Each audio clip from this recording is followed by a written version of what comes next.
நான் கிழிக்கவா மத்ததெல்லாம் மெதுவா சொல்லிக்கவா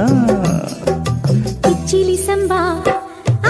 கிச்சிலி சம்பா குத்தி எடுத்தேன் மொச்ச குழம்பும் வச்சு எடுத்தேன்